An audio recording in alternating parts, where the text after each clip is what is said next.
What? Think for yourselves. Don't be sheep.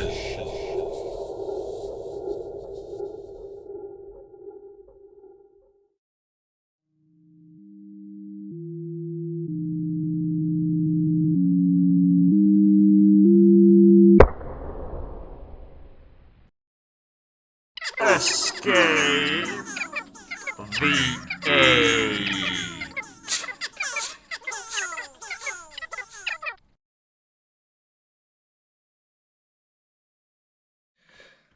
Okay. Yeah, these are the last, I'm just gonna say it to you. 1, 2, 3, 4, 5, 6, 7, 8, 9, 10, 11, 12. 13, and I'm just gonna record them really unceremoniously with a red light in my face. Okay, what are addictions?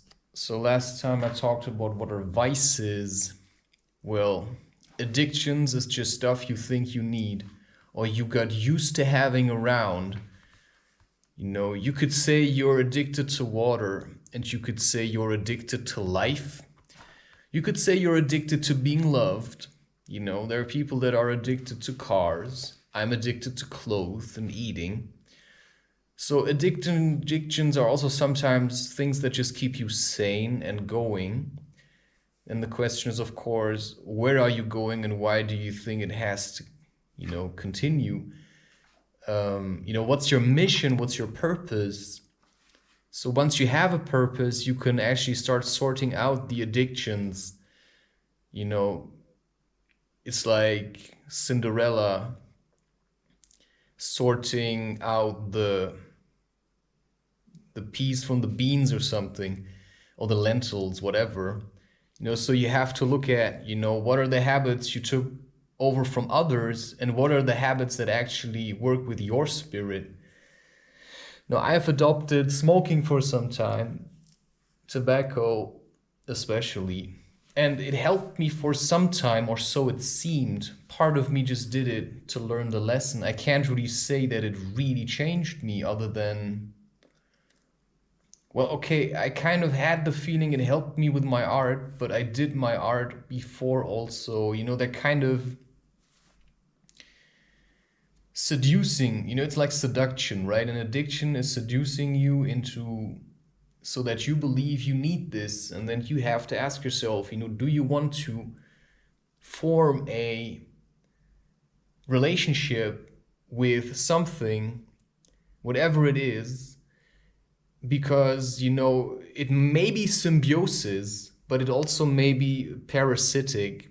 There are even parasitic relationships between humans.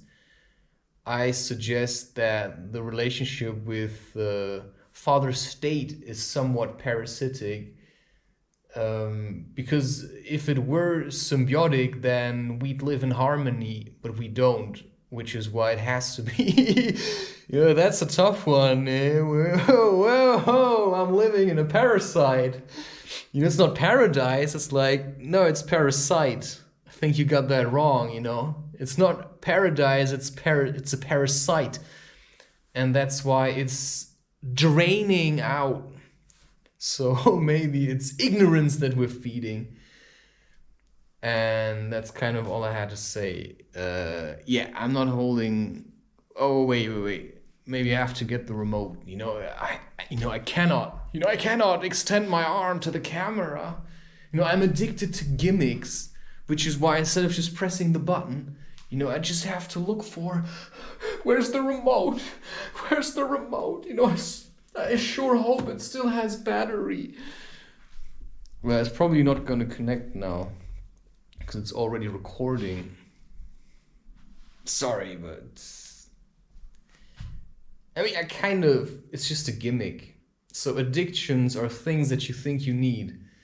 You don't really need anything unless you want to, which means that if you are addicted to something or someone, you can even be addicted to aggressive thoughts, right? You know, you can be so used to being angry in your mind that it's almost impossible to stop using anger against other people. And I'm often not sure, if I meet people that are like this, how far they were willing to go to hang on to, you know, being angry at me. It's just that is a really tough one. If somebody's really hurt, he suffers incredibly, and so the only thing he knows is suffering. You know, you can be addicted to suffering. That's probably the line from Ramdas that he quoted from someone else. So it's like a three-way quote or something, you know. He quoted someone, he probably read about it, so that someone that he quotes was already quoted, and now he quotes it again. And then I'm quoting the someone that quoted someone that quoted someone else. You know, it's like, that's how truth goes down the drain. And now I can write it down, and then in 100 years people are going to read it. Well, maybe then it's going to make sense to them. Well, what he said was, you know, please God, or whatever, call it God, give me more suffering. It brings me closer to you. Well, if that's your idea of life, for me is, you know, suffering is just there. I'm not addicted to it. But if I go through my suffering, I come out and I make art. So, you know, it's always the highs and the lows. And addictions, you know, if you're constantly living in a low, and that's why I learned to simply use my addictions in a different way. So I stretched out the times when I used certain things. So let's say coffee or sugar, right? You don't just eat sugar every day and not all the time. Like, not every meal should contain sugar. You don't just eat candy in between. You know, it's just stupid. And often we get taught how to be addicted actually from our parents. And, well, my parents never showed me how to, you know, they never talked about fasting or any of that. So I had to teach myself these things. And when I did it, they were like, oh, I'm so worried. Because I was going to a place, you know, that's probably normal. You know, parents, child, you know, that can also be an addictive thing. So it's just stuff you cling to. You know, it's just a lesson, you know, learn how to let go. If you think you're addicted, let go of it. And then try to not use it for 1 year. And then after 1 year, well, you're going to have to, you know, either you completely let go of it or you say, hey, I just want to see how it is again. But then you have to ask yourself, is that such a good idea? It's like, at the moment, I'm actually happy that I have no access to things like LSD and stuff, because at the moment it would be just an escape. And I have the feeling, you know, I had my 3 experiences, they taught me a lot. And I don't know, the rest I could just do by myself. So yeah, just ask yourself, what are you addicted on? And then make a list and write it down, and then ask yourself, do you like these addictions? Are these relationships you want to invest into for the rest of your life? Are they really good for you? Do you really think smoking is what you need? And then you just start looking at people that smoke and you realize, holy shit, they all look like crap. And they're kind of imbalanced.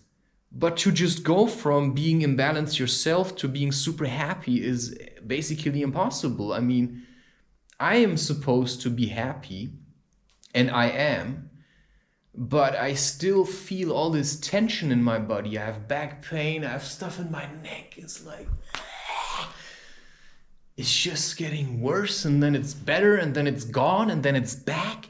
It's like, I don't know what's happening.